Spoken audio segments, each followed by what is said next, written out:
BJP. আর এর নমস্কার, আপনারা শুরু করেছেন পশ্চিমবাংলা এবং সীমাঞ্চলের Muslim digital platform news today India. ABPTA এবং এসএফআই থেকে শুরু করে ডিওয়াইএফআই তাদের পক্ষ থেকে এই কর্মসূচিতে আগে ইসলামপুর শহরে এবিটিএর জোনাল কমিটির সম্পাদক কমরেড চন্দ্রদে আপনারা দেখতে পাচ্ছেন এই মুহূর্তে যে চিত্র আপনাদের দেখানোর চেষ্টা করব। ইসলামপুর বাস টার্মিনাসে বামপন্থী শিক্ষক সংগঠন এবং তার পাশাপাশি ছাত্র এবং যুব সংগঠনের পক্ষ থেকে কিন্তু পুষ্পতিলিকা দাহল করা হলো এবং আপনাদের দেখানোর চেষ্টা করব তারা কিন্তু আজ সিপিআইএম পার্টি অফিসের পাশ থেকে কিন্তু সেখান থেকে তারা মিছিল শুরু করে এবং ইসলামপুর বাস টার্মিনাসে পথসভা করে। দুর্নীতিগ্রস্তদের বাঁচাতে গিয়ে যোগ্যদের ভবিষ্যৎ নষ্ট, সকল যোগ্য বেকারদের চাকরি, দুর্নীতিবাদ মুখ্যমন্ত্রীর পদত্যাগ চাই, এই সমস্ত রফিকদা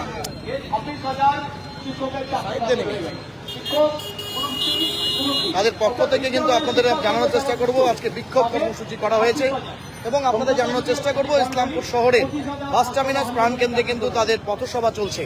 আপনাদের জানানোর চেষ্টা করব এবিটিএ, এবিপিটিএ, এসএফআই, ডিওএফআই, এআইডিডব্লিউএ ইসলামপুরের পক্ষ থেকে আজকে দুর্নীতিগ্রস্তদের বাঁচাতে গিয়ে যোগ্যদের ভবিষ্যৎ নষ্ট, সকল যোগ্য বেকারদের চাকরি চাই, দুর্নীতিবাদ মুখ্যমন্ত্রীর পদত্যাগ চাই, এই দাবিতে কিন্তু আপনারা দেখতে পাচ্ছেন এই মুহূর্তে তারা ইসলামপুর বাস টার্মিনাসে বিক্ষোভ সমাবেশের পাশাপাশি তারা কিন্তু এই মুহূর্তে পথসভা করছে। কি বিষয় রয়েছে আমরা অবশ্যই জানার চেষ্টা করব, কিন্তু তার আগে আপনাদের জানানোর চেষ্টা করব শিক্ষক সংগঠনের যারা নেতৃত্ব আছেন তারা কি বলছেন আমরা জানবো। দূরে থাকুন নিউজ টুডে ইন্ডিয়া।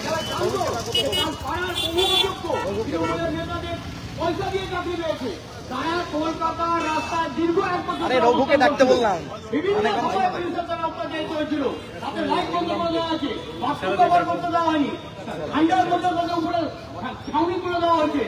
তারপরে একটা বছর ধরে কলকাতার রাস্তায় ধর্ণা অবস্থান করার পর তারা আইনের সাহায্য হয়েছে।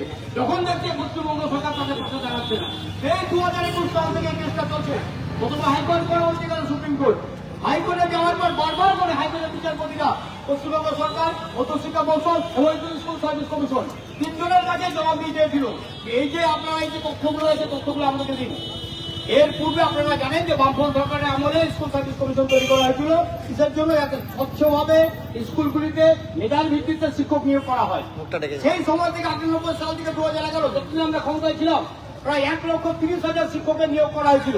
এই মমতা ব্যানার্জি 2011 সালে ক্ষমতা আসছে, আজকে 2025 ক্ষমতা তাদের এখনো ক্ষমতা হয়নি সেই শিক্ষকের কারো গলায় হাত দেওয়া, কারোর দিকে টাকা আব্দুল তুলে বলা তুমি অযোগ্য, একজনের সুযোগ হয়নি। কারণ বামফ্রন্ট গভর্নমেন্ট স্বচ্ছতার ভিত্তিতে নিয়োগ মেধাকে সামনে রেখে এই নিয়োগগুলো করেছিল।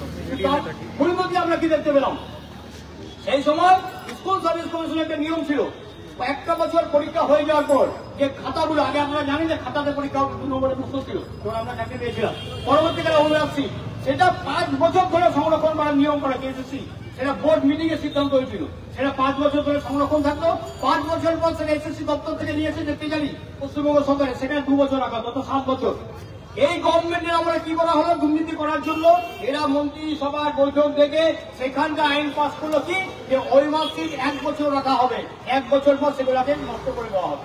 কি দরকারটা ছিল, দরকারটা এটাই ছিল যাতে দুর্নীতি করা যায়, মানে মন্ত্রিসভা সরাসরি ভাবে এই দুর্নীতির সঙ্গে যুক্ত। তারা 1 বছর করে দিয়ে ঠিক 1 বছর পর সেই সমস্ত তথ্য ছিল যে ওনারশিপ যেগুলোতে একটা ক্যান্ডিডেট যারা যে চাকরি পেয়েছে বা পায়নি তাদের তথ্যগুলো সুরক্ষিত ছিল, সেগুলোকে আগুনে পুড়িয়ে দেওয়া হয়েছিল। যেগুলো কম্পিউটারে রাখা ছিল সেগুলো লিস্টগুলোকে নষ্ট করে দেওয়া হয়েছিল, যাতে এই যে দুধ আর জল এটা যেন কেউ আলাদা করতে না পারে। তাহলে উদ্দেশ্য এটাই ছিল যে অযোগ্যদের নিব, তার সঙ্গে যোগ্যদের মিলিয়ে দিব, দিনের সঙ্গে যা হবে অযোগ্যরা চাকরিতে থাকবে, যোগ্যরা থাকবে। তারা বুঝতে পারেনি যে ভারতবর্ষের যে সংবিধান, সেই সংবিধানে আইনের যে ব্যবস্থাপনা আছে সেখানটায় এখনো বিচার পাওয়া যেতে পারে। তার প্রমাণ হলো আজকে সুপ্রিম কোর্টের রায়। আমাদের দাবি হলো যারা অযোগ্য, যাদের এই সরকারের আমলে পয়সা দিয়ে নিয়োগ করা হয়েছে তাদের চাকরিটা বাতিল হয়েছে, আমরা খুশি। আমরা তার জন্য লড়াই করেছিলাম, লড়াই পরিণতি আজ আমরা পেয়েছি। কিন্তু এদের সঙ্গে এই যে যাদের চলে গেল, একটা সময় আপনারা জানেন যে সুপ্রিম কোর্টে 10 মাস ধরে কেস চলছে, 20 বার শুনানি হয়েছে।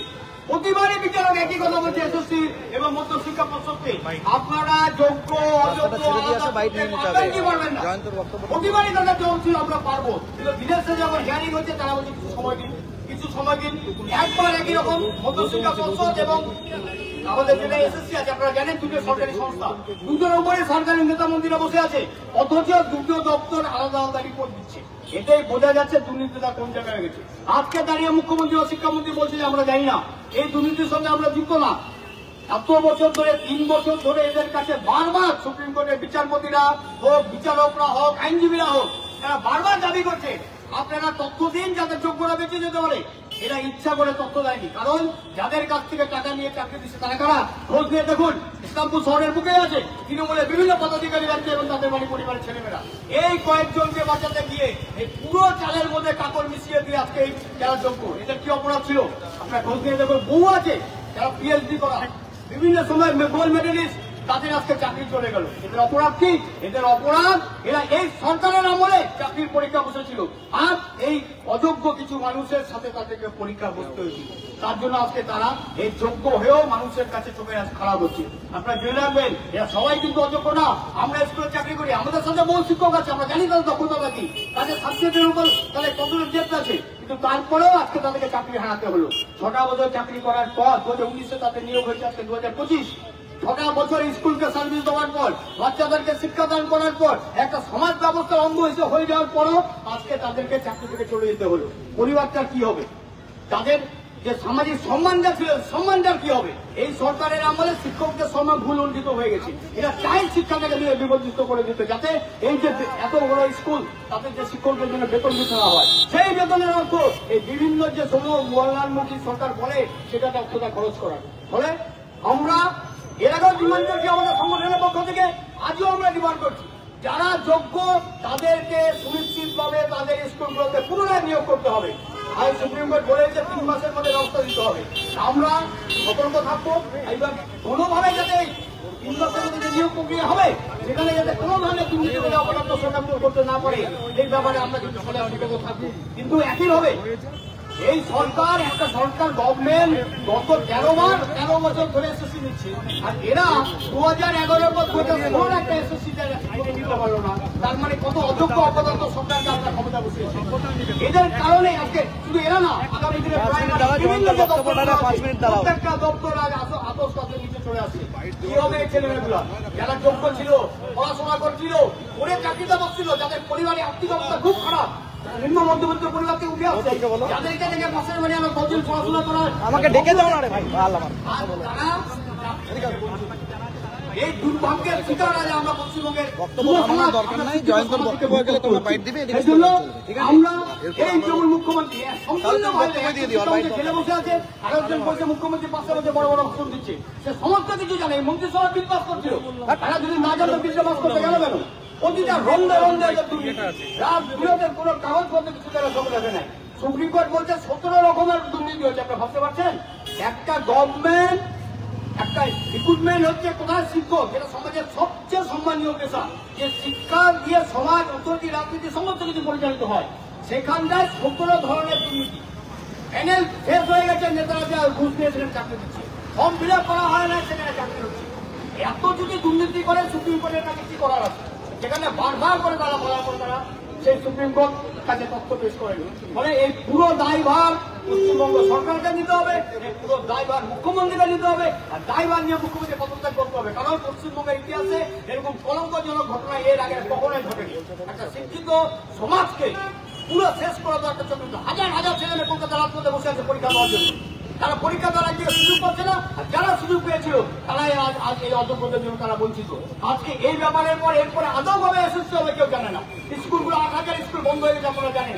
ইসলামপুর শহরের বুকে স্কুলগুলো বন্ধ হয়ে যাচ্ছে, কিসের জন্য? শিক্ষকের অভাবে। আবার এখন এই 26,000 শিক্ষক যদি স্কুল থেকে বের হয়ে যায়, স্কুলগুলোর অবস্থা কি হবে আপনারা বুঝতে পারছেন?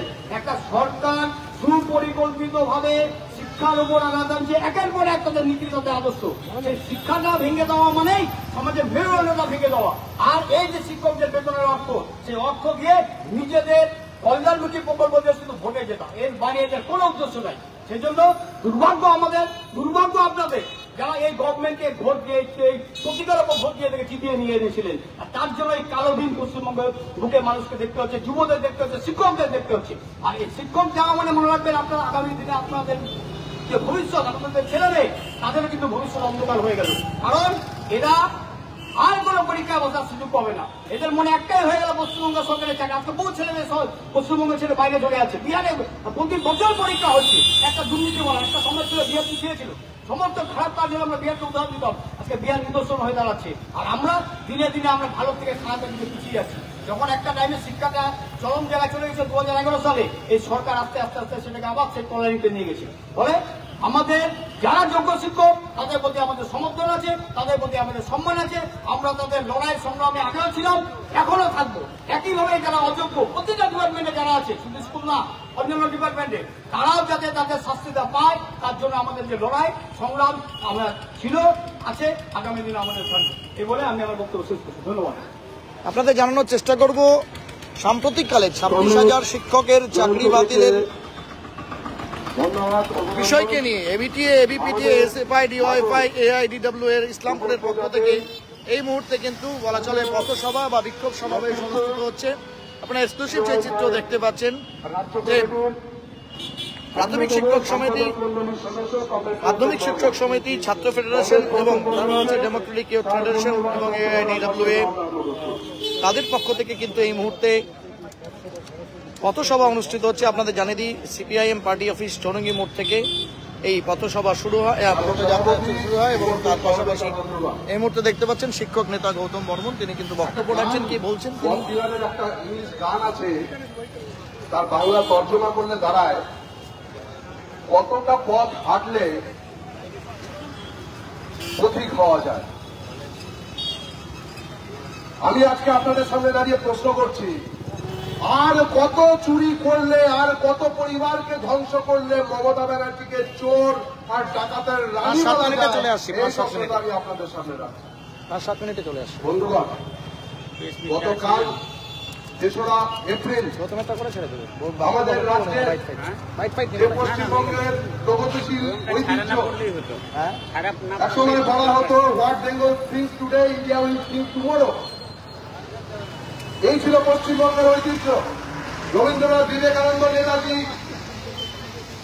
ক্ষুদিরামের বিনয় বাদল, দীনেশের এই মাস্টারদার সূর্য সেনের এই বাংলা, সেই বাংলার কলঙ্কজনক ইতিহাস রচনা হল, যে ইতিহাসের শিলমোহর করল গতকাল সুপ্রিম কোর্টের নির্দেশে নজিরবিহীন